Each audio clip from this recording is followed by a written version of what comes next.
If somebody told me this game was played in the 1800s and it was Paul Morphy that had the black pieces and a club player with the white pieces, I'd believe them if I didn't know any better. I think you might too. This game is pure Paul Morphy from Alireza Firouzja, but what makes it even more impressive is the quality of his opponent. Not a club player, no, but elite GM Hikaru Nakamura. And yes, this is played at a faster time control on Title Tuesday, but to me, that makes it all the more impressive. You're going to love this game. It is a pure pleasure. Hikaru has white, Firouzja has black. Let us jump right in. Hikaru begins with e4. Firouzja plays c6, d4, d5. The Caro-Kann defense is played by Alireza. Exchanging on d5, and he decides to play the exchange variation, Hikaru. He plays knight to f3 is a trendy move, but he plays the main move, bishop to d3.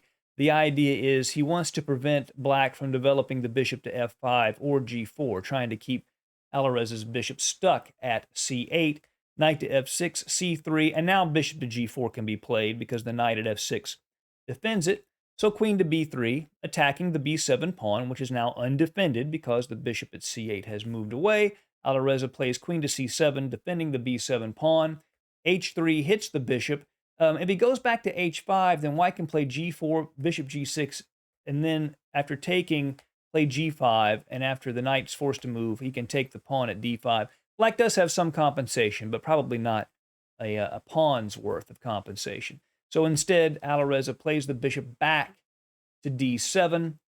And here, Nakamura makes one of those moves that Morphy's opponents used to make. You know, the sort of unnecessary pawn move that cost a tempo that ended up getting them in trouble. The best move here is probably just knight to f3, but he plays g3.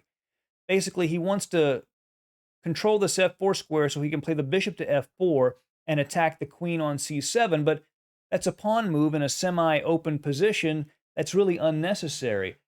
Very impressive to see how Firouzja takes advantage of that.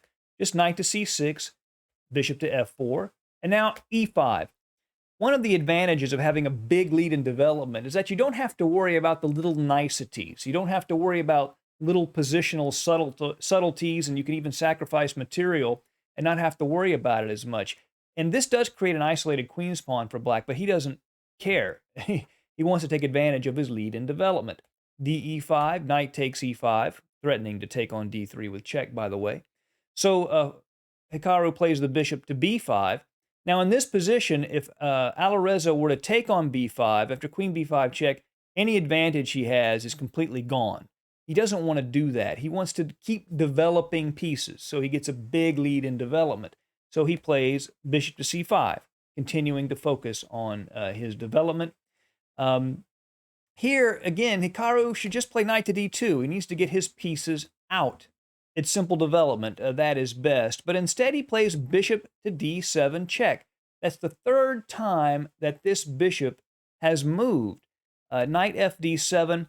Now, Hikaru's next move is really asking for trouble. I mean, not even a player of his calculating abilities can survive a move like this. He plays queen takes d5, basically violating every principle that they knew about in the 18th century in terms of unnecessary pawn moves, pawn grabbing, and not developing. And Firouzja just builds up his development.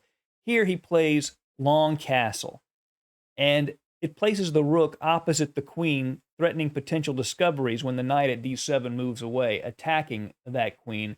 He clearly has a Morphy-esque lead in development in this position.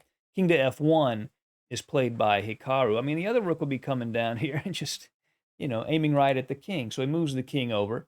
Now, again, with that big lead in development, that allows you to sacrifice material. That's one of the reasons why Morphy would often sacrifice material. He had the development to do so. So g5 is played. It's a pawn sack, basically distracting the bishop away from this pin that it has on the e5 knight. Bishop takes g5, and now knight to f6. He doesn't have to worry about the knight hanging because he's attacking the queen at d5. The queen comes to b3, and one good move here is knight to e4, which he ends up playing anyway. But he begins first with queen to c6. Alireza aims right at this undefended rook on h1 that he can now attack because this pawn moved to g3 earlier. That opens up this diagonal, attacking that rook. The rook moves to h2 to save itself. And now knight to e4. Attacks the bishop, but sacrifices the rook at d8. But what does he care? His lead in development is so huge, the bishop does take the rook, and rook takes d8. Now, we should pause for a moment to just look at the beauty of this position. Look at every single black piece, just beautifully developed.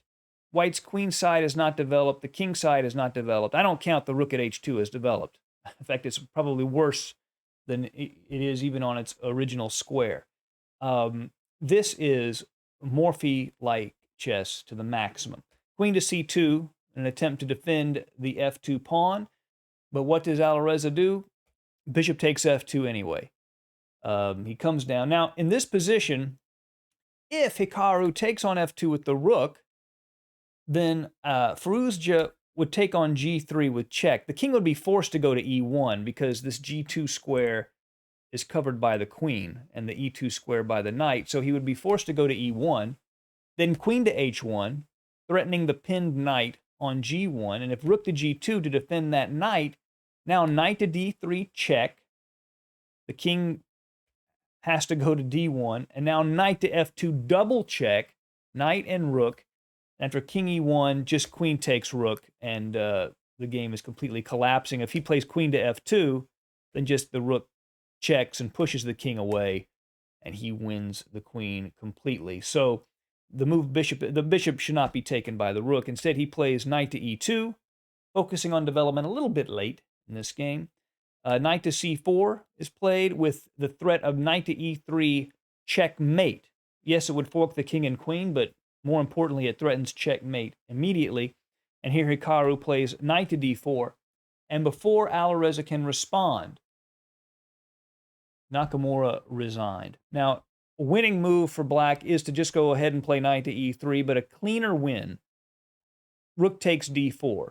Just getting another sacrifice on the board, getting that knight out of the way. After cd4, knight to e3 check, hitting the queen and the king. After the king moves, queen takes c2 check, and one of the many mating lines for black. After king to f3, knight to g5 check, king to f4, queen to f5 would be checkmate. That is one possible line. I thought you would enjoy this treat, a real Morphy-like performance from Alireza Firouzja. See you again soon at Chess Dog. Goodbye.